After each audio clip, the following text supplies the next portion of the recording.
Bom, então, esse conceito está baseado em quê? Né? Para poder que haja o funcionamento. A gente vai desvincular o endereço feito pelo processo dos endereços físicos. Né? Então, basicamente, é isso aqui. A gente tem memória RAM, né? A gente viu o esquema aqui da memória virtual. Existe a memória RAM e existe parte do processo que está em disco. Bom, um processo, quando ele executa, ele precisa associar suas instruções, seus dados, a endereços da memória RAM, a endereços que estão na memória. Né? Quando a gente usa a técnica de memória virtual, a gente vai ter uma memória maior, parte vai estar na memória RAM, parte vai estar em disco, mas o fato é que o processo vai ser carregado aonde? O processo ele vai ser carregado, na verdade, na memória virtual. E qual o endereço de memória que o processo usa? Para o processo, o endereço de memória dele é o endereço da memória virtual. Tá? Então, o processo ele não enxerga, na verdade, endereço de memória RAM. Ele enxerga, na verdade, endereço da memória virtual. E o sistema operacional vai precisar fazer um mapeamento entre a memória virtual e a memória RAM. Né? Esse conceito está baseado em quê? Então, em desvincular os endereços, né?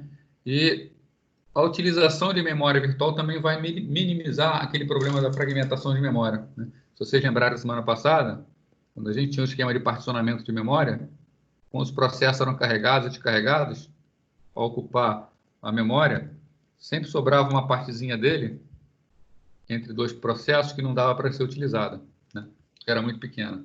Conforme vários processos eram carregados em memória, iam ficando várias faixas dessa que não seriam possíveis serem utilizadas. Né? Isso é o que a gente chama de fragmentação. Com essa fragmentação, parte da memória fica perdida.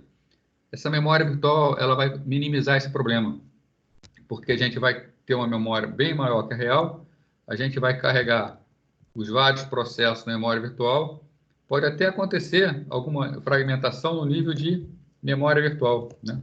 Fragmentar um texto da memória, um pedaço da memória virtual. Mas se a gente sabe que somente parte da memória virtual está carregada na memória RAM, essa parte fragmentada da memória virtual nunca será carregada na memória RAM. Né? Então, na verdade, apesar de estar fragmentado, como não é carregado, não vai se considerar como memória perdida. Então, o espaço de endereçamento virtual. Né?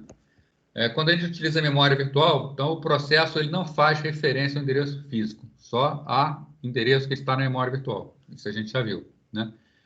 Bom, e no momento da execução? No momento da execução, o processo está carregado na memória virtual. Então, tem um determinado trecho da memória virtual que tem um processo que vai ser executado por um processo. E a gente tem que, para executar, na verdade, ele tem que estar na memória real.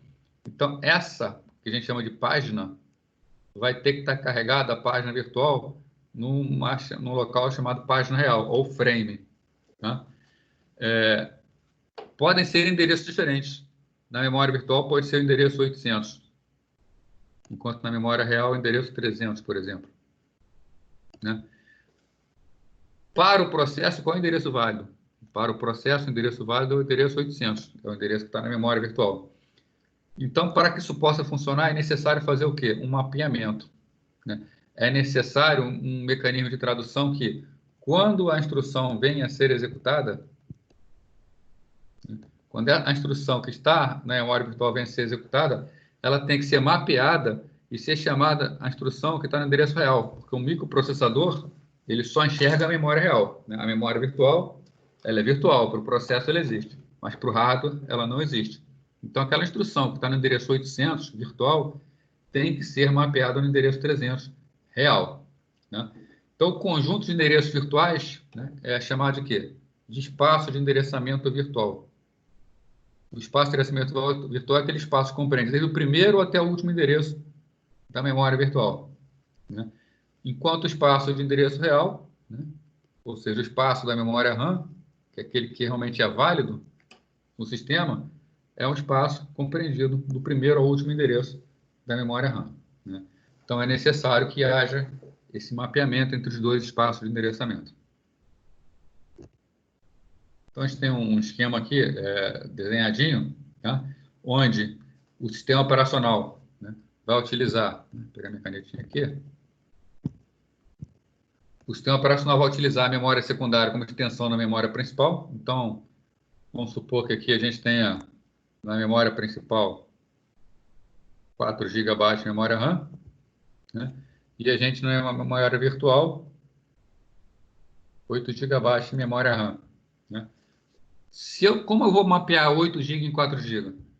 Os outros 4 GB, a gente vai criar um disco, um arquivo em disco, um espaço em disco, e nesse espaço a gente vai estar armazenando os outros 4 GB da memória virtual, né? Então, parte fica armazenado na memória principal e parte fica armazenada na memória secundária, fica armazenada em disco. Um pouco parecido com o swap, tá? Mas a gente vai ver aqui a diferença. Para que isso possa funcionar, existe um esquema chamado paginação. A paginação consiste em dividir a memória em páginas, né? Então, é uma técnica de gerência onde o espaço de endereçamento virtual, né? Espaço de endereçamento virtual e o espaço de endereçamento real, os dois espaços, eles são divididos em blocos do mesmo tamanho, são chamados páginas. Vou voltar naquela figura anterior, né? Então, isso aqui, esse quadradinho aqui, ele é uma página, né? Isso aqui, que está marcado, é uma página virtual, já que ela está na memória virtual, e aqui a gente tem uma página na memória principal, né? Então, tanto a memória virtual quanto a memória principal, elas são divididas em páginas, todas as páginas do mesmo tamanho. Professor? Oi. Eu entendi o que o senhor está falando e tal, como é que funciona essa questão da memória virtual e tal, só que eu não estou conseguindo visualizar isso aplicado na prática. Assim. Teria como dar algum exemplo de como... Mais para frente eu vou mostrar para vocês por que disso, tá? Nessa aula mesmo, daqui a pouquinho, né? Tá, obrigado. Mas só para dar um adiantado, só que você perguntou, tá? Para depois ficar mais claro. Por que se faz isso? Aqui é a memória virtual, né? Ela está dividida em várias páginas, conforme a gente viu. Para ficar mais fácil, eu pegar o desenho anterior, tá? Dá uma limpada nele aqui para a gente ficar... Então, qual é a utilidade disso, né? Para que isso é feito? Vou imaginar que eu tenho um processo que ele é carregado na memória virtual. Então, esse processo ele foi carregado aqui. Tá? Então, todas essas páginas são utilizadas pelo processo. Mas o processo, num determinado momento da execução, num determinado momento da vida dele, tem um conceito que a gente chama de localidade, né? Quando a gente tem um programa, esse programa, se a gente pegar, por exemplo, 1 segundo, 2 segundos de execução dele, normalmente ele está executando sempre as mesmas instruções, ou melhor, sempre na mesma região. Está numa determinada função, está fazendo uma determinada tarefa, tá? Então, durante um tempo curto da vida, esse processo ele pode estar usando só essas 4 páginas aqui, tá? Então, embora ele seja um processo que ocupe várias páginas, efetivamente, o que ele necessita para executar? Só essas 4 aqui. O que o sistema operacional faz, então? Essas páginas que é necessária para execução nesse momento, elas são carregadas na memória principal. E elas sequer precisam ser carregadas continuamente. Então, a primeira página pode estar aqui, a segunda página pode estar aqui, a terceira página pode estar aqui, e a quarta página pode estar aqui, tá?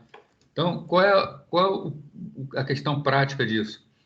A gente não precisa ter o processo totalmente carregado em memória, né? O restante, as outras páginas todas, essas aqui que não estão sendo usadas, elas estão onde? Elas estão em disco, né? Então, a gente economiza espaço de memória, né? A gente tem 2 ganhos, na verdade, 2 grandes ganhos. Primeiro, economiza espaço na memória principal, porque eu não vou estar carregada nela aquelas páginas que não estão sendo utilizadas.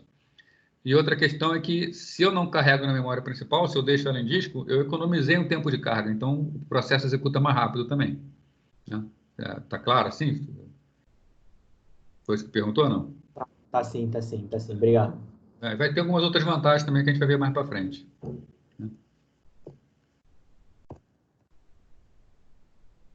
Bom, então as páginas do endereço virtual são chamadas páginas virtuais, né? Então, aquelas páginas, quando a gente já fala página virtual, a gente está falando páginas da memória virtual, do endereço virtual, né? Quando a gente está no espaço real, a gente chama de páginas reais ou molduras de páginas, né? Ou alguém chegou a perguntar lá no WhatsApp também, os frames, né? Então, o que é frame?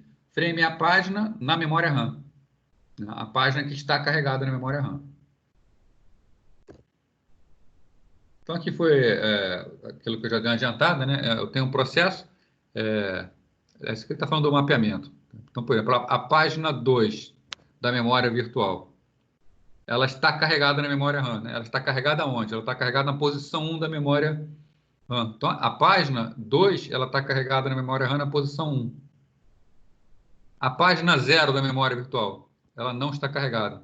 A página 1, ela não está carregada. Ela está onde, então? Ela está em disco. Assim como a página 3 também está em disco. E a página 4 está carregada onde? A página 4 ela está carregada e ela está carregada na posição 2.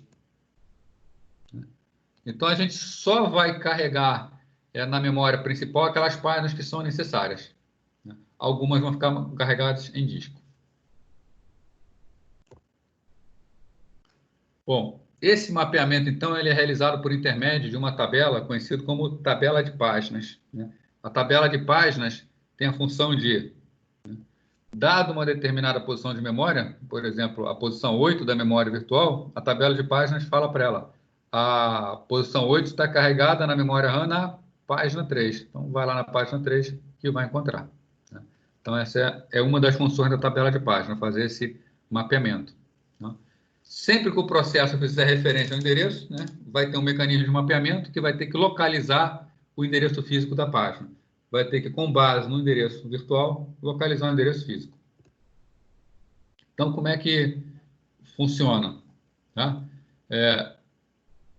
Páginas podem ter vários tamanhos dependendo do sistema, né? A página típica tem 4 KB. Tá? A maioria dos sistemas trabalha com páginas de 4 KB. Tá? Por que 4 KB? Isso é resultado prático, né? De simulações e processos da vida real. Chegou-se à conclusão que páginas muito pequenas, páginas menores que 4 KB, dariam baixo desempenho no sistema, né? Já páginas maiores que 8 KB daria uma fragmentação muito alta no sistema, né? Então, o valor mágico aí é 4 KB, né?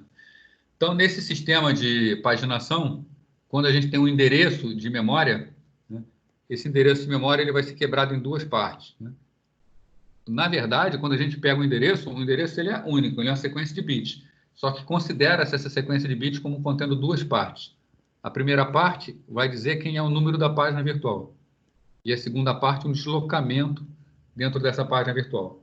Então, já que a página virtual tem 4 KB, esse deslocamento vai ser um deslocamento de até 4 KB dentro da página, né? 4 KB, né? 1 KB é 2 elevado a 10, então 4 KB, né? Para representar 4 KB, a gente precisa de 2 elevado a 12.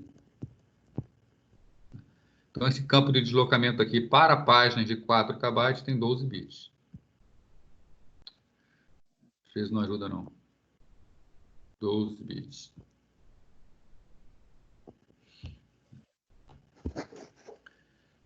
Então, pega-se o endereço, pega-se os valores anteriores aos 12 bits, com isso a gente descobre o número da página virtual. Com o número da página virtual, isso vai ser uma entrada na tabela de páginas.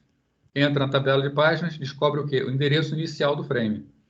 Só que esse frame ele tem 12 KB. Tá? Como a gente se posiciona dentro do frame? Soma ao endereço base do frame o valor do deslocamento, que é a última parte do endereço. Com isso, a gente obtém o endereço físico na memória, né? Então, esse frame está carregado na memória e dentro do frame, somando o deslocamento, a gente obtém o endereço físico, né? Isso tem que ser feito para toda instrução que é executada, né? Qualquer que seja a instrução, qualquer que seja o dado buscado na memória, esse mapeamento tem que ser feito durante a execução. Bom, outros campos que tem na tabela de páginas, um deles é o bit presente e ausente, né? Que ele indica se uma página vai estar ou não na memória.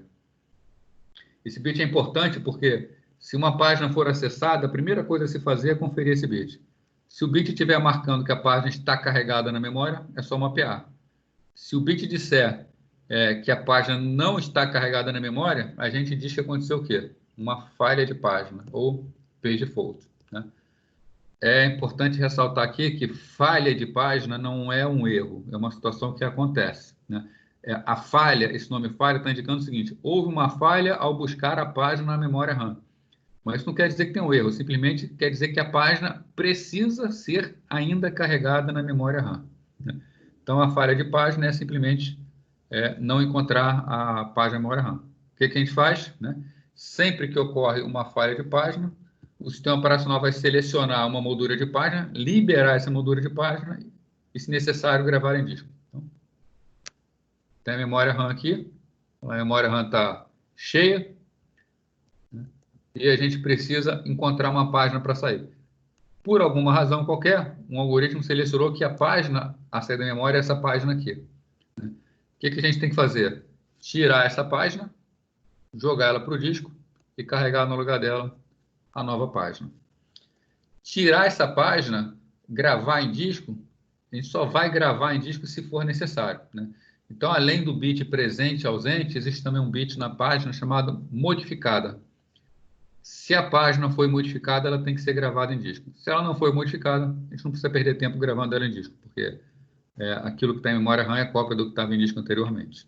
Então, se necessário, grava em disco.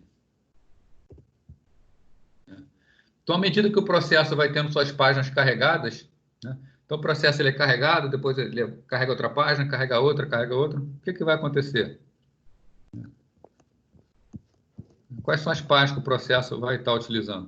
Conforme vai funcionando, o processo é carregado, carrega uma primeira página.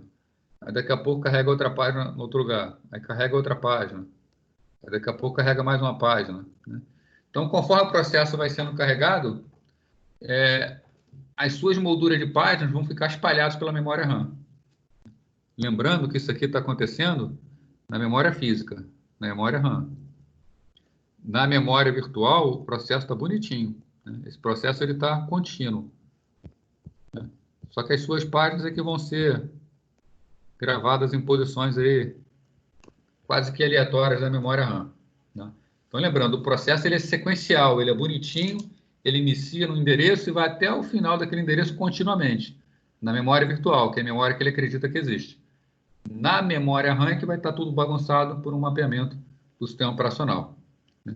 Então, cada processo do usuário vê a memória como um espaço único e contíguo, né? Então, espaço único e contíguo. Essa memória é a memória virtual, que contém só ele para ele, né? Mas, na verdade, vai ficar espalhado por toda a memória RAM, né? Bom, ainda em sala de aula, antes de começar esse período de quarentena que a gente está, foi logo na primeira ou na segunda aula, mas eu acredito que tenha sido na primeira aula. Eu falei para vocês que teve a evolução do hardware e que o sistema operacional vinha acompanhando essa evolução do hardware. E que, em determinado momento, a necessidade do sistema operacional impactou também no desenvolvimento do hardware, né? Começou a editar regras de como o hardware teria que ser desenvolvido, né? Um dos exemplos é a parte de memória virtual. Esse mapeamento, que eu estou comentando com vocês aqui, ele tem que ser feito durante a execução, a cada instrução que é executada. Se a gente pega uma UCP aí de 2.4 GHz, 2,4 bilhões de instruções por segundo, imagina fazer isso 2,4 bilhões de vezes a cada segundo. Tem que ser feito pelo hardware, necessita do apoio do hardware. Então, foi introduzido um hardware especial para mapear o quê? Os endereços virtuais em endereços físicos, né? Trabalhar com a tabela de páginas, né? Essa parte do hardware, onde vai entrar a tabela de páginas, ela é conhecida como memória associativa, do inglês Translation Look Aside Buffer, né? Fica dentro do processador, numa unidade de processador conhecida como unidade de gerenciamento de memória. Então, o microprocessador ele é todo estruturado e dentro dele existe a MMU para fazer o gerenciamento de memória, né? Então, assim, não é conveniente quando a gente fala assim, qual é o esquema de paginação utilizado pelo Windows, né? Qual é o esquema de paginação utilizado pelo Linux? Porque isso, em última instância, é feito pelo processador, né? Então, o esquema ele é do microprocessador, é do PC, tá? Como é que o Windows trabalha com paginação? Igualzinho o Linux, né? Em termos de funcionamento, em termos de tradução. em termos de algoritmo de escolha de página, em termos de gerência, a parte de gerência, eles são um pouquinho diferentes. Mas, efetivamente, a parte de troca de páginas de memória, buscar uma página, gravar em disco, trazer outra, isso é do sistema, né? Do hardware. Bom, então, a tabela de páginas é aquela tabela que tem o propósito de mapear as páginas virtuais em moldura de página, né? Essa tabela de página, ela é montada pelo sistema operacional, né? Ela pode até ser administrada, parte dela está carregada na MMU, na memória associativa, mas ela é administrada pelo sistema operacional, né? Bom, vamos pensar no seguinte: um sistema operacional de 32 bits, tá? O antigo. Não vamos nem falar no atual de 64 bits. E vamos usar uma moldura de página de 4 KB. Tá? 4 KB, a gente já viu, são 2 elevado a 12 endereços. Se a gente tem um sistema de 32 bits, que endereça 32 bits de memória, se a gente está tirando 12 bits desse endereçamento para a parte do deslocamento dentro da página, vão sobrar 20 bits só para as páginas, né? Bom, 2 elevado a 20 é aproximadamente 1 milhão, na verdade mais de 1 milhão, tá? Então, a gente significa que essa tabela de páginas para um sistema de 32 bits, não um sistema antigo, o 64 bits é maior, né? Vai ter uma tabela de páginas com 1 milhão de entradas, tá? Então, o sistema operacional seria necessário administrar uma tabela de páginas com 1 milhão de entradas. É uma tabela enorme, uma tabela muito grande, é uma gerência complicada, uma gerência bastante complexa, né? E a gente tem que lembrar o seguinte: esse mapeamento ele tem que ser feito da forma mais rápida possível, já que ele é feito a cada referência à memória. Então, como fazer para a gente diminuir esse tamanho das tabelas carregadas? Uma forma é a chamada tabela de páginas multinível, né? Na tabela de páginas multinível, a gente tem uma tabela de páginas para o primeiro nível. O endereço busca uma posição dentro da tabela de páginas de primeiro nível, ele aponta para uma segunda tabela de páginas, aí nessa segunda tabela de páginas a gente busca um outro endereço, e aí sim vai ser feito o mapeamento na memória RAM, né? E qual é a vantagem de trabalhar com 2 níveis de mapeamento? Vou imaginar o seguinte sistema, tá? Aqui são números antigos, mas é só para a gente poder ter ideia da dimensão. Vamos supor que um sistema, o processo tenha 12 megabytes, né? Esses 12 megabytes são divididos em 4 megabytes para código, 4 megabytes para dados e 4 megabytes para pilha, né? Então, se a gente tem esse esquema de processo, o que a gente vai ter? Uma tabela de páginas para o primeiro nível, que vai controlar, né? Vocês podem ver da figura o seguinte, né? 12 bits para o deslocamento e sobram 20 bits para a tabela de páginas. A gente separa em 2 campos, um campo de 10 bits e um campo de 10 bits, né? 2 elevado a 10 dá 1024 entradas, né? Então, significa que no primeiro nível, a gente tem uma tabela de páginas com 1024 entradas. Isso significa que no segundo nível existem o quê? 1024 tabelas. 1024 tabelas. Uma para cada entrada da tabela de primeiro nível. E se repara o seguinte, né? 1024 vezes 1024, 1 milhão de entradas. Está aí o nosso 1 milhão de entradas. Mas como o nosso sistema ele só trabalha com 4 porções, uma para código executável, uma para dados, uma para pilha, a gente precisa, na prática, de quantas tabelas carregadas em memória? Na prática, a gente vai precisar de 3 tabelas carregadas em memória. Como são de 2 níveis, obviamente, a gente também precisa da tabela de primeiro nível carregada em memória.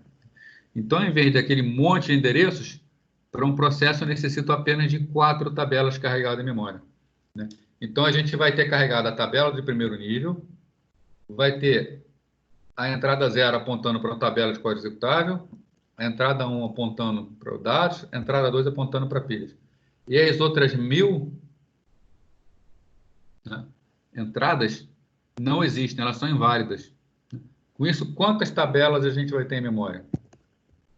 A gente vai ter em memória apenas 3 tabelas. As 4, né?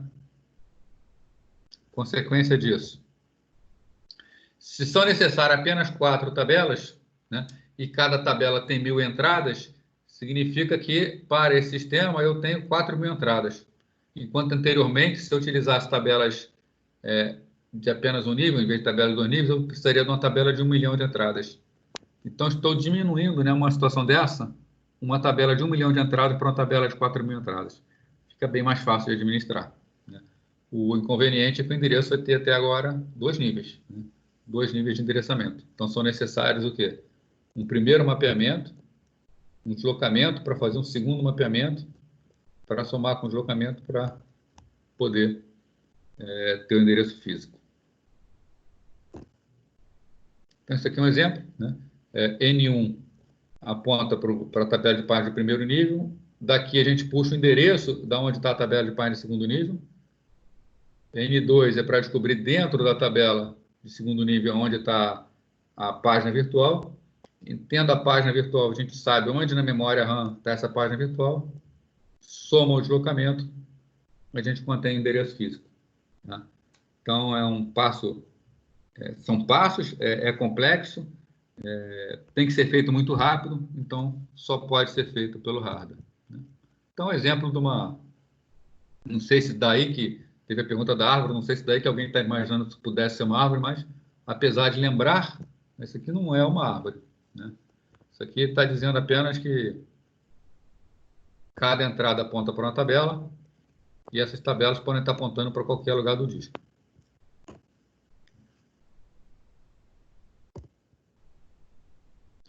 Bom, formato da entrada da tabela de página vai variar de sistema para sistema, né? Quais são as entradas que costumam ser comuns a todo o sistema? A primeira, o número da moldura de página, né? Na verdade, aqui está errado, tá? Na verdade, é endereço da moldura de página, o endereço do frame. Então, a tabela de páginas aponta para o endereço inicial do frame. Algumas informações que tem também na tabela de página. Bit presente e ausente, a gente já comentou ele, né? Esse bit presente e ausente é para dizer se está presente na memória RAM ou não. Se já tiver na memória RAM, é só mapear. Se não tiver na memória RAM, tem que fazer a carga antes de mapear. Um campo que é de mais de um bit, que é um campo de proteção, para dizer o que é que pode ser feito ou não naquela página, né? Quem tem direito a acessar, se pode alterar ou não. 2 bits que são importantes para esquema de substituição de páginas é um bit modificada e o bit referenciada. O bit modificado ele vai dizer se a página foi modificada ou não, desde que foi carregada em memória, tá? Esse é um bit importante, porque se a gente precisar tirar uma página da memória RAM para dar lugar a outra, se essa página foi modificada, ela tem que ser gravada em disco. Se ela não for, ela não precisa. Então, esse bit ajuda a tomar essa decisão. E o bit referenciada, ele está dizendo se a página foi referenciada ou não recentemente. Uma página que foi referenciada recentemente, ela tem grande chance de ser referenciada novamente. Ao passo que uma página que quase nunca é referenciada, né, ou que foi pouca vezes referenciada recentemente, a chance dela ser referenciada novamente é mais baixa. Então, quando se precisa deixar uma página, tirar uma página da memória RAM para jogar para disco, normalmente a decisão é com base nesse bit referenciada. E o último bit, que é o desabilitar cache, é porque existe um esquema de mapeamento chamado entrada e saída mapeada em memória, onde o dispositivo de entrada e saída, os seus números de porta, eles são mapeados na memória RAM, tá? Para simplificar o acesso ao dispositivo. Se é um dispositivo físico que está mapeado na memória RAM e ele está naquela página, não se pode fazer cache dessa página. Se essa página for modificada em memória RAM, ela tem que ser automaticamente modificada em disco, porque isso está representando um acesso a um determinado dispositivo. Então, esse dispositivo ele precisa ser avisado desse acesso. Com relação ao compartilhamento de páginas, né? Então, vamos lá, mais uma vantagem da paginação. Vamos supor que 2 processos de um mesmo programa sejam carregados na memória. A parte comum deles é, por exemplo, o código executável. Não tem por que eu carregar 2 vezes em memória RAM o código executável se os processos possuem o mesmo código executável, já que eles vêm do mesmo programa, tá? Então, quando isso é utilizado, o que vai acontecer? Eu tenho na memória virtual o primeiro processo e o segundo processo. a parte inicial deles é o código. Então, na memória RAM, vão ter lá as páginas do código desse processo. Se o segundo processo é igual, o que a gente faz? Eles apontam para as mesmas molduras, para o mesmo frame, né? Com isso, evita de carregar duas vezes em memória conteúdo igual, né? Então, a gente economiza a memória RAM e ainda ganha de não necessitar carregar o código memória. Só é possível se o processo utiliza o chamado código reentrante, né? Código reentrante é quando o processo dois processos podem utilizar o mesmo código executável, tá? Para isso acontecer, o processo não pode modificar seu próprio código, né? Então, para fazer o compartilhamento de página, o que a gente faz? Basta mapear páginas virtuais do processo em uma mesma moldura de página. Um outro conceito importante é o de working set, ou conjunto funcional, tá? Esse aqui que eu queria conversar com vocês sobre desempenho, né? O mecanismo de memória virtual tem um determinado problema, né? Sempre que um processo referencia uma página e acontece uma falha de página, né? O que é a falha de página? A falha de página é quando aquela página não está na memória RAM, né? Então, se acontecer uma falha de página, obrigatoriamente tem que fazer pelo menos uma operação de entrada e saída, que é ir no disco, buscar essa página e carregar na memória RAM. Então, a falha de página é o quê? Memória virtual, memória RAM, memória secundária, disco. Determinada página, ela está em disco, ela não está na memória RAM. Se ela for referenciada, ela tem que ser carregada na memória RAM, tem que ser levada do disco para a memória RAM, quando se fala de página. É uma operação custosa, ela é demorada, né? Precisa fazer uma carga de disco para a memória, né? Então, o sistema ele tem que ter uma preocupação, né? Manter na memória principal um certo número de páginas, né? Aquelas páginas que o processo mais utiliza, aquela que ele vem utilizando recentemente, tá? Então, as páginas que o processo tem a tendência de utilizar no futuro são aquelas que eles estão utilizando muito no momento, né? Essas páginas formam um conjunto, é o que a gente chama de conjunto funcional, ou working set. Então, o que é o conjunto funcional? É aquele conjunto de páginas que o processo está utilizando muito e que é conveniente que ele fique em memória para evitar muita carga em disco, né? Então, para que isso? Para reduzir ao máximo a taxa de paginação, ou seja, a troca entre memória RAM e disco. Agora, o que a gente tem na prática? O processo começa a ser executado. A gente dá 2 cliques em cima do processo. A gente percebe uma elevada taxa de falha de página. Conforme o processo ele vai executando, ele necessita de páginas e essas páginas estão no disco. E a gente percebe isso. A gente dá um duplo clique no processo, o disco começa a funcionar intensamente, né? É o processo carregando as suas páginas. Depois que está estabilizado, que o processo está executando, o processo não faz mais tanta carga, né? Não tem mais tanto acesso a disco. Esse é o conceito que a gente chama de localidade, ou de referência localizada, né? Que é uma tendência que os processos têm de sempre executar código próximo ao outro, né? Então, o processo ele vai ter tendência de concentrar as suas referências sempre ao mesmo conjunto de páginas durante um certo período de tempo. Esse conjunto de páginas é o working set, né? O que acontece se a gente tem uma memória virtual grande, né, uma memória RAM, e eu tenho muitos processos carregados na memória RAM. Estou cheio de processos na memória RAM, não, na memória virtual. E eu tenho a memória RAM pequena.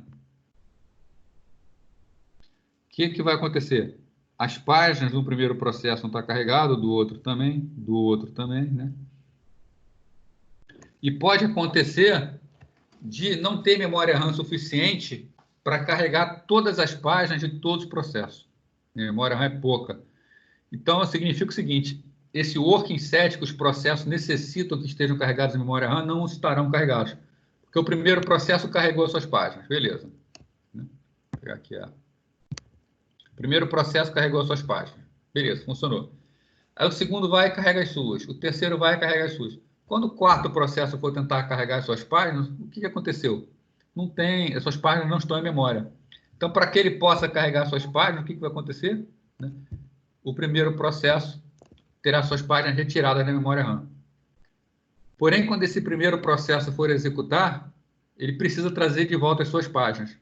Então, se a gente tem pouca memória RAM, o que vai estar acontecendo? Sempre que um processo for carregado para executar, ele precisará trazer suas páginas, já que elas não vão estar na memória RAM. Né? Isso a gente chama de paginação excessiva. Né? Vai estar acontecendo trashing. Né? Trash, em inglês, é lixo. Né? A gente não tem uma tradução para trashing, mas trashing seria como algo do tipo gerar lixo, né? Fazer lixo. Né? Fazer lixo é o quê? O sistema operacional ele passa a maior parte do tempo fazendo troca entre memória RAM e disco. Né?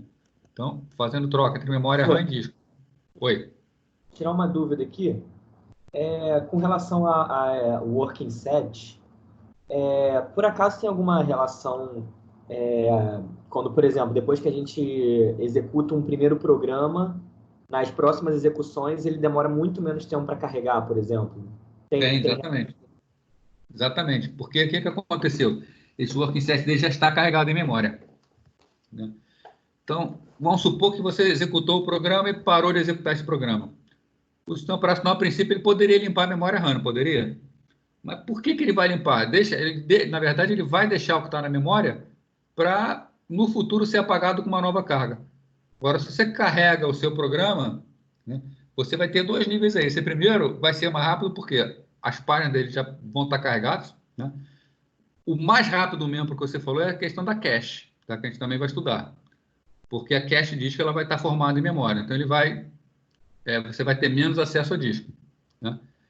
Agora, se você carregar duas instâncias do programa, por exemplo, carregar duas vezes o Word, carregar duas vezes o Chrome, se o primeiro estiver carregado em memória, quando você carrega o segundo, aí ele vai aproveitar, aí vai ser bem mais rápido. Entendi, obrigado. Então, se a memória for muito pequena, a gente vai ter esse chamado trashing. Né? Qual é a solução quando o sistema está com aquele disco aceso direto, muito lento, não está funcionando nada? Né? Não é questão de processamento, é questão de pouca memória. Normalmente, um sistema lento ele é resolvido com acréscimo de memória e não com melhoria do processador. Normalmente, tem certas horas que o processador também faz diferença. Mas o mais comum é a memória. O mais crítico para desempenho é a memória.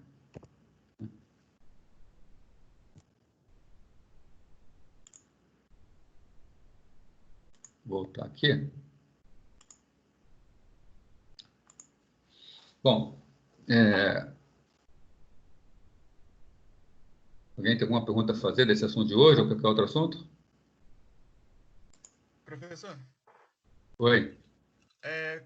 Você pode explicar um pouco melhor sobre a cache? Que eu sei como a cache funciona, mas uma coisa que eu sempre fiquei em dúvida é que não dá para carregar um programa inteiro numa memória cache que ela é muito pequena, certo? Isso. E como é que ela ajuda tanto se não tem tanto armazenamento? Tá, vamos lá. A gente tem vários níveis de cache, tá? Deixa eu abrir um slide aqui em branco para poder. Eu não consigo muito se eu não desenhar. Botar aqui layout em branco.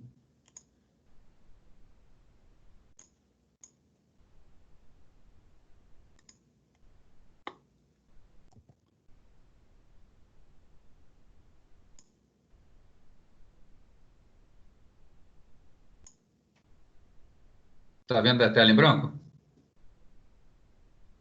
Tá chegando. Então vamos lá. A gente tem que o programa. Opa! Eu fiz besteira aqui, cadê minha tela? Deixa eu pegar minha canetinha aqui, que eu sempre esqueço de pegar. O programa está carregado em disco. Tá? Quando ele vai ser carregado em disco, ele vai para a memória RAM, lá em cima. Bom, onde a gente tem níveis de cache aqui? Quando a gente vai carregar alguma coisa de disco, vai carregar um programa de disco, a gente tem uma memória mais rápida, que é que normalmente fica lá na controladora de disco. Existe uma forte tendência de que quando você lê determinados setores do disco, determinados arquivos do disco, você leia os seguintes. Isso é normal. Você, quando está lendo um arquivo, um programa que está lendo um arquivo, ele lê na sequência esse arquivo, né? Então, o que acontece? Quando o sistema operacional solicita a transferência, funciona com um esquema chamado write-through, através de, né? Então, aqui está a cache do disco. Ele é carregado do disco para a memória RAM, né? Aquilo que foi lido fica guardado na cache. Porque se no futuro você tentar ler novamente do disco, aquilo está guardado. Porém, se a cache for inteligente, o que ela faz? Já que leu até um determinado ponto do disco, tem uma tendência muito grande de ler a parte seguinte, o disco já antecipa a próxima leitura, se ele não estiver fazendo nada, e já guarda essa próxima leitura na cache, né? Assim, se o seu programa precisar, já está na cache do disco. Tá? Esse é o nível de cache. Mas esse não é nem o que dá tanto desempenho, né? O maior nível de cache que dá mais desempenho, e que é uma menor ainda, é uma cache que fica entre a memória RAM e o processador. Tá? Unidade central de processamento aqui, né? As operações, elas são realizadas mesmo aonde? Elas são realizadas no registrador, não é isso? Tá? Para ser executada uma instrução, para fazer qualquer código, isso é feito dentro do registrador. Então, quando a OCP precisa de alguma coisa, ela busca na memória RAM, né? E vai fluir da memória RAM para os registradores para que seja operado. Passando por quem? Passando pela cache. Tá? A cache que faz diferença mesmo no desempenho é essa cache que está aqui, tá? Entre a memória RAM e a OCP. Ela tem dois algoritmos. Primeiro, o que é essa cache? Tá? Os processadores, hoje em dia, né? Cara, eu vou falar assim da minha época, tá? Mas eu acho que isso não mudou muito, não. Mas eles têm uma tecnologia, pelo menos, vou falar assim, na minha época que eu estudei eletrônica, que era uma tecnologia conhecida como CMOS. Tá? CMOS é uma tecnologia onde o que se movimentam são chamados buracos dentro do processador. Tá? Não são elétrons que se movimentam. Isso faz com que a gente tenha um sistema um pouco mais lento, mas ele aquece menos e ele economiza bastante energia. Tá? Estou falando processador, memória RAM, desculpa. Tá? O processador utiliza um esquema de CMOS mais recente e também um esquema chamado TTL, tá? Onde o funcionamento é muito mais rápido. Um funcionamento de um registrador, tá? Ele consome muito mais energia e ele aquece muito mais que um esquema de memória, né? E ele também é extremamente mais rápido, né? O que é a cache? A cache é uma tecnologia intermediária, tá? Ela não é tão veloz quanto o registrador, mas ela é muito mais veloz que a memória RAM. Então, quando a OCP pede algo para a memória RAM ela leva um tempo para preparar a resposta, para fornecer a resposta, né? Como os sistemas trabalham para funcionar mais rápido? Vamos supor, o sistema acabou de ser inicializado, a cache está vazia. A OCP solicita para a cache, que solicita para a memória RAM. Essa solicitação é muito rápida. O que vai demorar mesmo vai ser a memória RAM processando e desenvolvendo para a cache e para chegar na OCP, né? Qual é a importância dessa cache no meio do caminho? As caches, hoje em dia, elas são atreladas ao OCP, né? E elas sabem se a OCP está pesquisando por dado ou se ela está pesquisando por instrução, né? Se a pesquisa foi de instrução, a gente tem uma tendência muito forte de que quando uma instrução é executada, qual é a próxima instrução? É a instrução logo abaixo, né? Então, quando a OCP pede uma instrução para a memória RAM, a cache armazena, passa para a OCP, mas como a cache é esperta, o que ela faz? Ela já solicita para a memória RAM a próxima instrução, mesmo que a OCP não tenha solicitado, né? Com isso, a memória RAM devolve para a cache. Quando a OCP pedir para a cache a instrução, o que ela já tem? Ela já tem a próxima instrução, né? Isso é que dá o acesso grande, o ganho grande, mesmo ela sendo pequena. Ela é bem pequena, mas ela é esperta. Ela tem um algoritmo próprio dela e que ela tenta adivinhar qual é a próxima requisição da OCP, né? Só como curiosidade, como funciona um bloco if? em linguagem de máquina, quando você faz um if. Você faz um if alguma coisa, né? Você tem que ser verdadeiro, vai executar esse código. Se for falso, executa esse outro código, né? Em linguagem de máquina, esse if funciona da seguinte maneira. Se a condição for verdadeira, aliás, se a condição for falsa, ela dá um salto para outra posição de memória. Se ela for verdadeira, ela continua na posição seguinte. Então, o que uma cache também faz, já que ela é esperta? Ela vê a próxima instrução a ser executada é um if. Ao CP, ela está processando esse if. A cache sabe que só tem duas possibilidades, ou ser verdadeiro ou ser falso. Mas ela não pode avaliar, né? Quem avalia isso é o CP. A cache, por ser esperto, o que faz? Já pega a primeira instrução do verdadeiro e já pega a primeira instrução do falso. E já tem as duas carregadas nela. Assim, quando o CP solicita a próxima instrução, já está dentro da cache. Então, os algoritmos de cache, é verdade, elas são pequenas, elas são muito caras. Uma memória cache é muito cara comparado com a memória RAM, mas por ser esperta, né, por ser inteligente, ela consegue adivinhar. Né? E quando você compra um microprocessador, um i5, um i7, por exemplo, uma das diferenças entre o processador é a quantidade de cache que ele tem. Essa cache está dentro do CPU. Né? Então, se você tem máquinas com mais cache, você tem máquinas com mais chance de adivinhar o que está acontecendo. Você tem uma máquina com menos cache, você tem uma máquina com menos chance de adivinhar. Então, isso aí vai impactar também no preço e no desempenho da OCP. Né? Tá claro, sim? Sim, sim. Mais uma coisa, a gente, usuário, programador, só tem acesso à memória virtual, certo? Tipo, Isso. se eu imprimir o endereço de memória num programa C, imprimir uma variável e a próxima variável como endereço de memória vão estar em sequência, certo? Vão estar em sequência. Memória virtual. Mas pode ser que esteja diferente na memória, tipo, real, né? Não só pode estar diferente, como a tendência é que possa até mudar de posição durante a execução. Né? Porque uma página, ela pode acontecer a paginação, ela pode sair de memória. Né? Vamos lá, você tem aqui a sua memória real, tá? Aí o seu processo na memória real está aqui, a sua página. Mas pode ser que aconteça uma paginação, essa página vá para o disco. E mais adiante, quando voltar, ela pode voltar para outra posição. Se ela voltar para outra posição, a sua variável na memória real vai estar em outra posição. Na virtual, permanece na mesma. Mas na real, pode estar em outra posição. Tá ok? Certo, só isso. Tem outra pergunta? Mais uma coisa que a gente quer ver? Queria chamar a atenção de vocês para o seguinte também. Né? Agora, não sei nem que horas são. Estou perdido aqui, estou sem relógio, não faz mal. Tá? Mas tem a questão de o tempo que foi solicitado que essa aula tivesse. Né?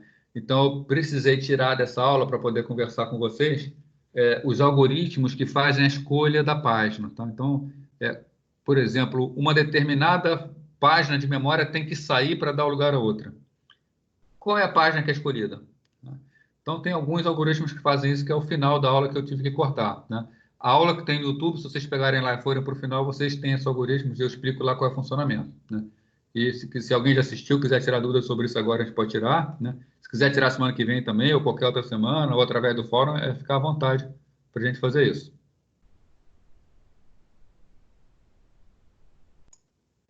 E alguém tem outra pergunta para fazer?